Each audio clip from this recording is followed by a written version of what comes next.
So today we're going to be joined by Matthew Harrison, and we're going to have a chat with him about life in lockdown. Comedians without the clap. Yes. Where's the mic? Where's the mic? Yes. Hey, Dean in the building. Hello, Hey, how are the you? Zoom. Matthew, because of the awful shirts that you wear. This is my holiday shirt. That's what it is. It's a holiday shirt. I'm so sorry. And I'm on furlough, so technically I'm on holiday. The sun's out. I've got my drink. Away. Yes. Away, If there was ever away. a time to Yeah. wear this shirt, you know what it is? Fair enough. You don't appreciate it because you can't see it in its full glory. Let me. Okay, stand up. Ay caramba, I got corona. The COVID-19 is coming through the screen. There you go. Oh, actually, I regret I didn't see the carrot-shaped cocktail drink that you were drinking on your shirt. I'm getting used to this whole, talking to a screen. Essentially, if you notice something, when you're talking, right, you're never looking at the other people. When you're talking, you're looking at your self-talk. Yeah. That's weird. I'm like, that's weird, me. I'm yeah. talking to me, but I'm listening to you, but I'm talking to me. That's weird. I'm a narcissist. Everybody, it's very difficult not to, and it's very difficult to look into the camera of your phone. I'm doing it right now, but look how weird it is. It's not normal. Everybody is looking at themselves. Absolutely. And we've become much more animated and much more kind of like, hello. Like I feel like my personality has turned into Marilyn Monroe. My mother rings me like, happy birthday, Mary O'Brien. It's funny, it does affect your personality because you can see yourself talking to yourself. It is weird. Yeah, definitely. Yeah, it's like you're almost having banter with yourself. Just like, yeah, oh, really bad banter. Ooh. Oh my God, AJ, you're hilarious. Thank you very much, President. Yeah, I like to fix my hair as well, Just, yeah, you should try that. It does change your grooming though. I find it does change your grooming habits. Because, below here. Yeah. Uh-oh. What are you telling me, Jan? Still in my pajamas, mate. Still in the old pajamas. Yeah, that is becoming sort of like just basically get half dressed, isn't it, for your Skype meetings at work and stuff. Exactly. Just think about the top half of yourself. Yeah. Only thing that matters. Okay. From here to about here, I'm all right, but from beneath the belly to the legs, I am the beast. I am the devil itself. I am cloven-footed, and I'm like a 17-year-old Ukrainian exchange student boy. And I don't care. I'm loving it. What do you mean? She hasn't been shaving. She hasn't shaved. No, that's not necessarily a bad thing. Yeah, I didn't realize. I mean, you can have pubic hairs, not in your pubic area, like massive red. I'm sorry, I thought I was blonde. No, I'm not blonde. My natural pubic color is very, very, very ginger. Have you discovered anything about yourself during quarantine, during lockdown? Have I discovered anything about myself? I wouldn't say I've discovered anything new. It's definitely more a case of rediscovering. I remembered how much I like my own space, So for example, when I was at work, I used to work nights and the missus worked days. So I'd naturally get that time to myself. And then it got to a point where I was getting a lot more time together. And I just find that when I'm by myself, I'm most creative. So yeah, I'm rediscovering me time, which ain't a bad thing. How's your rediscovery of yourself helped with your creativity? What have you been doing? So I've been working more on sort of like sketch comedy. When I say sketch comedy, just like I've been voicing over animals. That's been something that I've always liked to do. And I just, now that I've got the actual time to work on some stuff. So for example, many years ago, I did sort of these two crows talking to each other about the KFC crisis. Yeah. And it worked well, it got a lot of love. And then I was like, you know what, let me actually recycle some of my old footage. So I did that, and I, made it in relation to 5G. Yeah, seen that, yeah. A hot topic right now. Everyone's chatting about it. It's, there's a lot of like mystery surrounding it. Like, is it the reason why COVID started? Is it not? It's a lot of rubbish in it. But the whole point is that I knew that people would be watching it. So I voiced over two crows talking about 5G. saying how it's affecting them, and then basically like it shows a clip of the crows eating a pigeon on the floor, and they're basically saying, you know, like it's killing off the birds, so the birds are falling out of the sky, blah blah blah blah. And I did it. I put it on social media, thinking, you know, it'll get a bit of love. Yeah. And after about 3 days, it got like genuine views, like over 100,000 views. Yeah. And I was like, it blew up. Yeah. yeah, I was like, hey, not gonna lie, you know, man's doing all right. And then it obviously blew to sort of like 200,000, and I could literally see it just growing constantly. Yeah, yeah. The comments that people were saying below, you know, like there's a difference between putting something online and someone liking it, as opposed to putting something online and someone sharing it. Share something, they're just like, you need to see this, like you need to see this. And that was what was happening. Like people were sharing it, tagging their friends. People was like, yeah, we want to see a part 2. So yeah, it just inspired me, and it just made me realize that comedy is something I've always loved to do. Unfortunately, because the way how work was going, I wasn't having like sort of like enough time to do it, you know, working night shifts, not having time to go to like, you know, actual comedy shows, perform on the stage and that. So in a way, it sort of took the wind out of my sails. Whereas now having this time again, it's made me rediscover that, you know, I really do love comedy, and you know what? I'm gonna keep on doing it now, man. Ain't no stopping me, girl. Ain't no stopping me. You know what? You know your 5G thing though? I thought it got taken down. Oh yeah, it did. It got taken down off YouTube.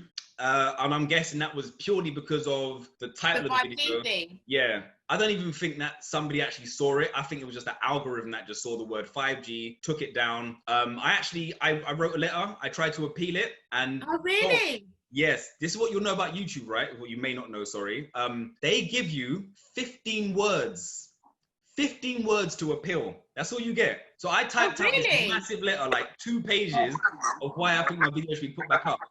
And when I went to copy and paste it into the box, it had the first 15 words. And I was like, you people. And long story short, they denied my appeal. Were you going to go to Edinburgh this year? No. So with me, like I'd already made up my mind that Edinburgh is friggin' expensive. Like, yeah, very expensive. I've been there twice.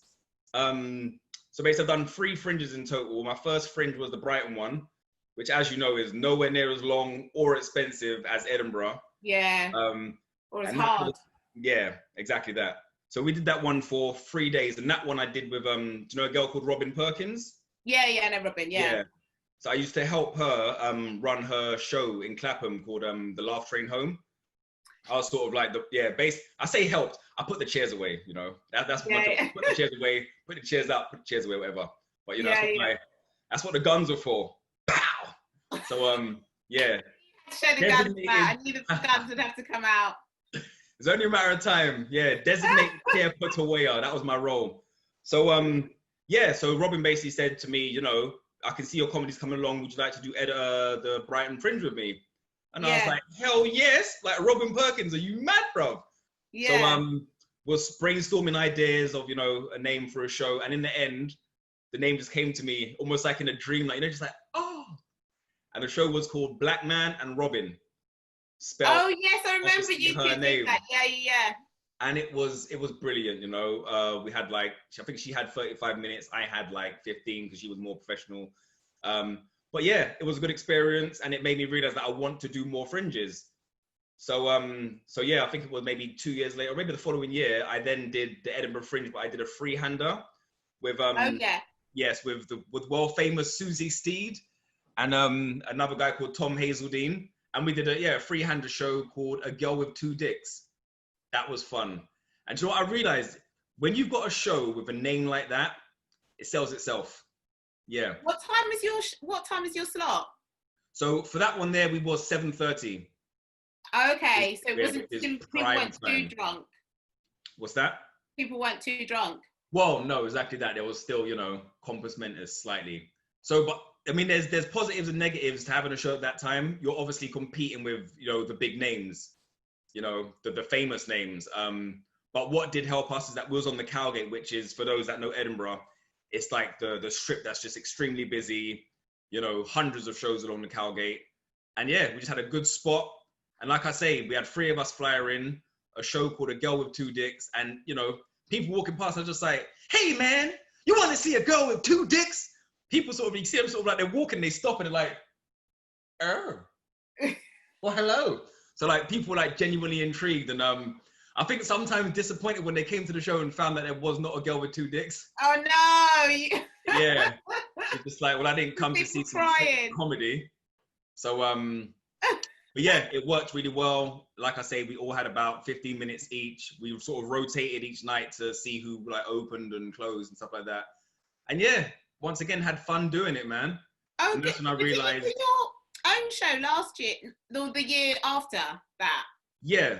So yeah, I thought about it and I said to myself, it has to be unique because there's so many shows up in Edinburgh.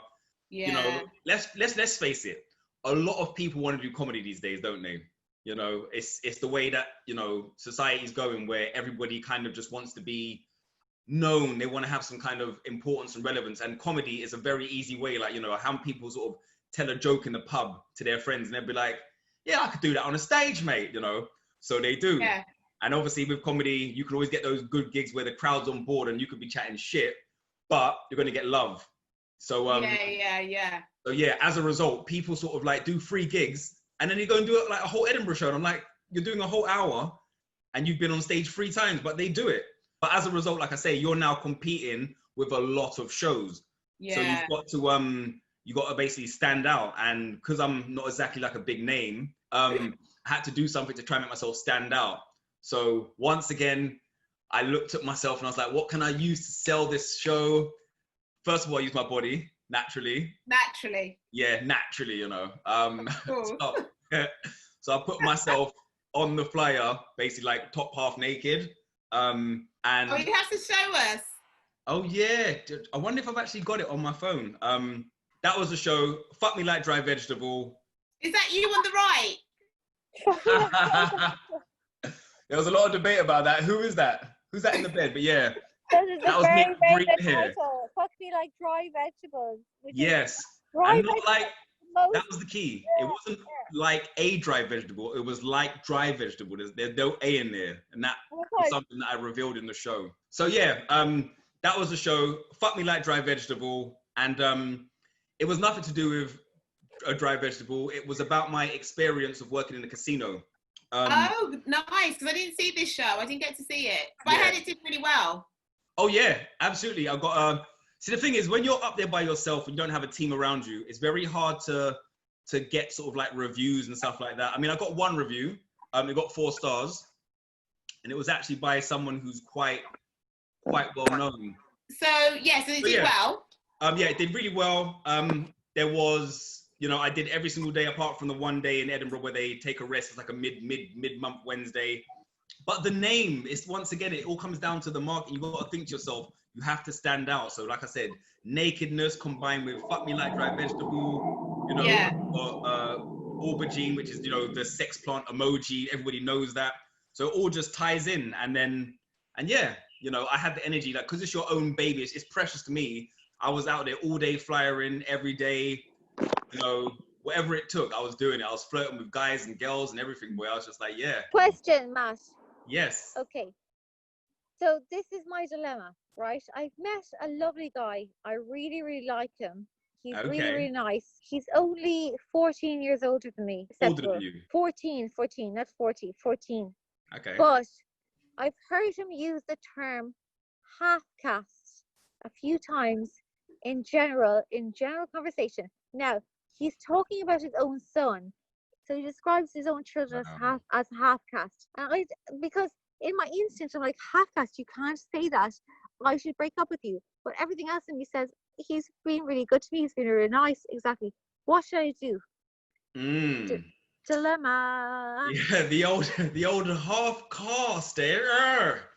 Well, okay, this is a strange one, right? Because growing up for me, half caste was not an offensive term at all. I'm talking, it was the norm. And the thing is, back in the day, you know, all the guys wanted like a half caste girl. It was like, you know, when you're young and you're stupid, you just think, yeah, I just want like the half caste girl, you know. It was the normal word to use. In the same way that my 97-year-old neighbor was talking to me one time and he said, Matthew, there was these coloured folks over the coloured. And I was like, whoa, colored folk, not even colored people. I didn't like the folk. Like colored I can deal with. Folk, whoa, that's too far. These colored folk. But in his time, that was a normal term. In the same way that to this guy who is 14 years older than you. I know how old you are. I know how old I am. So therefore, I know how old he is. And if I was using half caste back then, he was definitely using half caste. He probably downgraded from like mixed breed to half caste. Like mixed breed was like normal for his parents, and then they was like, you know what, we can't really say that anymore. So he went, to the PC term, which is half caste, and he thought, you know what, I'm not letting go of that. I'm not saying mixed race.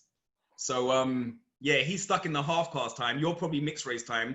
I guarantee you, mixed race will be a term. It's not mixed race anymore, actually, Matthew. Did you not? It's changed already.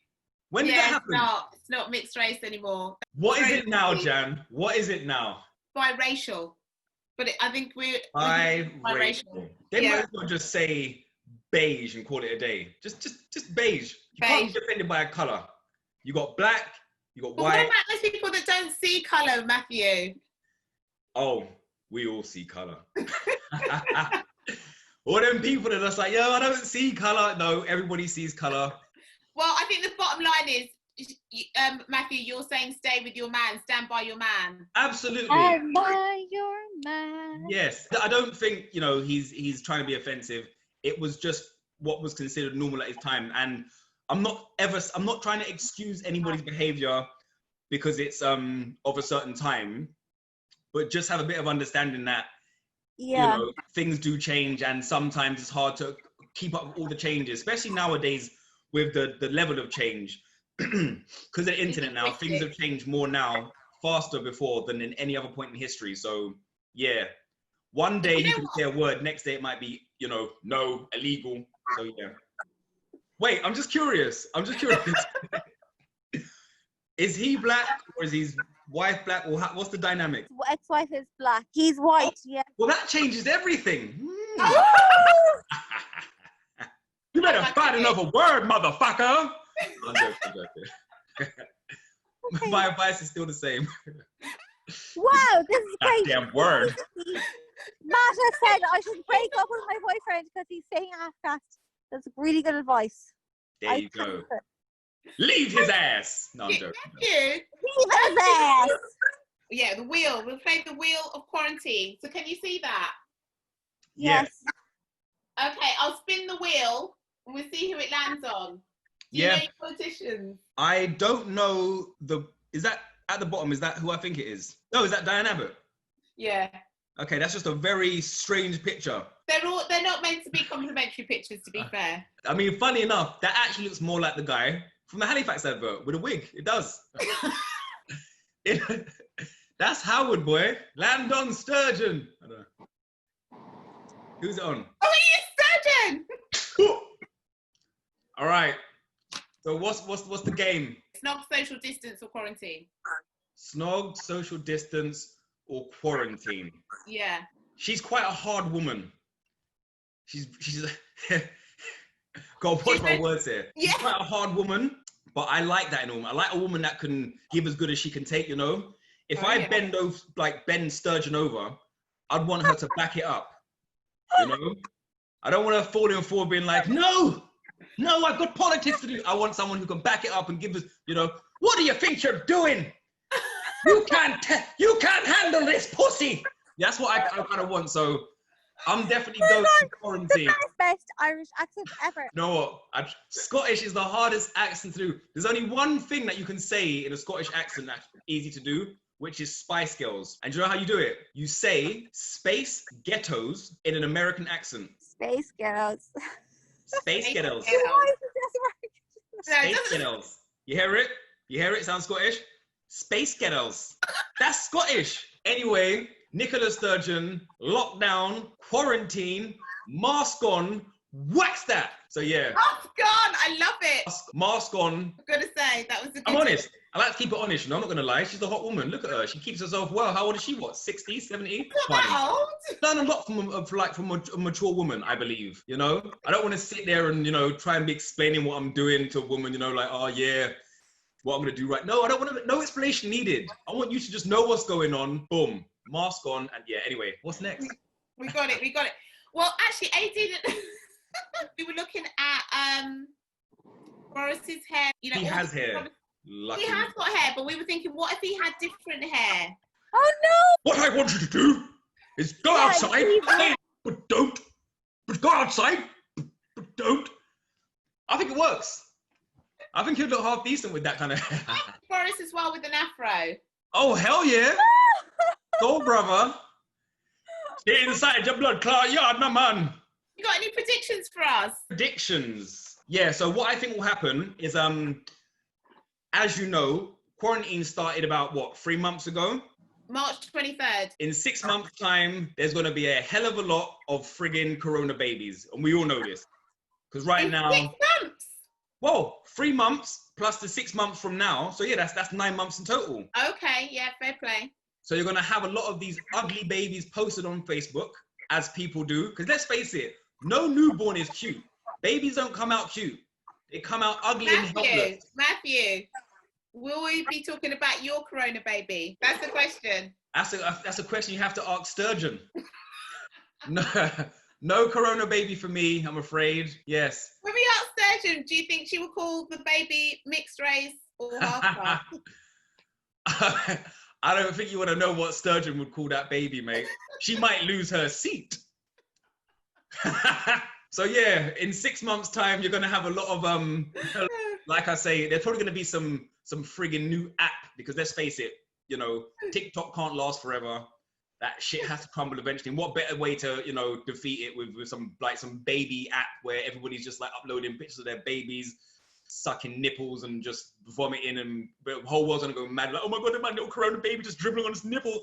They're gonna go mad. They're gonna love it. So yeah, look out for a new app in 6 months' time that's gonna dethrone TikTok, because it's gonna have babies on it. In 12 months' time, I reckon we're gonna see COVID-20. Right now, the bats in Wuhan are having a meeting. They're like, how do we strengthen our product? Basically now, I think COVID-20 is gonna come about. Same as before, but it's gonna spread via eye contact. All you gotta do is look at a motherfucker, that's it, just boom, infected. Oh, and then, God. We might as well break lockdown now then. well, I mean, I like the whole idea of not working, so I don't break it just yet, please, no. I mean, I'm enjoying my Sturgeon time, so just, yeah, I don't wanna break it. What will you do after quarantine, like in terms of gigging and stuff? Well, I actually don't think that I don't think there'll be a lot of gigs, to be honest. Okay. I think, well, let's face it, a crowd is what makes the what is a gig without a crowd? And I just think, you know, having like a room that holds 20 people and you basically got 5 people in there for social distancing, to me, it's pointless. So what I think now, you're going to see a massive shift, towards online content. Right. Right now, I've seen a lot of people doing online gigs, and I don't think they work as such, because the whole point about stand-up comedy is getting that instant feedback, isn't it? You don't have to put it out there and then wait a couple of days for a reply. You literally get instant feedback, and that's why you do it. And there's sort of like a massive sense of achievement to know that you've done something in the moment right there to make people laugh. Yeah. That's why I got into comedy. You know, I love the fact that you get all the attention for a start, but then to actually like make someone have that reaction, like making somebody laugh isn't an easy thing to sort of say, all right, I'm sitting here now, you're on stage, make me laugh. So to do that, it's an amazing thing. So what I think is going to happen now is we're going to see a new development on how comedy is done online. I don't know how it's going to happen. I mean, did you see the Gong Show, which I won, by the way, back in 2017? Just thought I'd throw that in there. But yeah, they had a thing where they had sort of like a Microsoft Teams or a Zoom meeting thing, and they had the audience in one box, which was like one box divided into 4. Then they had the person doing the performance. Then they had the voice of God. Then they had like the actual host as well. And it was good, but I think what's happening now is people are looking for new ways to develop comedy, and that's what's going to happen. So whether that means you perform sort of like a set, you it's sort of a combination of kind of like Gogglebox. You know, like how, for example, when someone watches something and then you see their reaction. So maybe people will start to mix their own videos with like crowd reactions. So that will be the new thing now. I think crowd reactions will sort of become more big. Something along them lines is going to happen. Like we're going to see a massive increase in online content. And yeah, if anything, you're going to find people doing like niche gigs, like in people's houses and stuff like that. Quite common as well, you know, like private gigs in the garden. And also as well, comedy will now become seasonal because in summer, you can have a lot more outdoor gigs, and obviously outdoor, you know, very easy social distance. Yeah. So yeah, I think comedy is going to be a very much a summer thing now, you know. It might, look at Edinburgh in a summer month, but it never ever doesn't rain. Anybody who's watching, feel free to follow me on all social medias, and it is just at Matt the Comedian. That's YouTube, that's Instagram, that's Twitter, MATTHE Comedian. Yeah, excellent. Thank you very much for having me, Jen. Thank you for having me. See ya.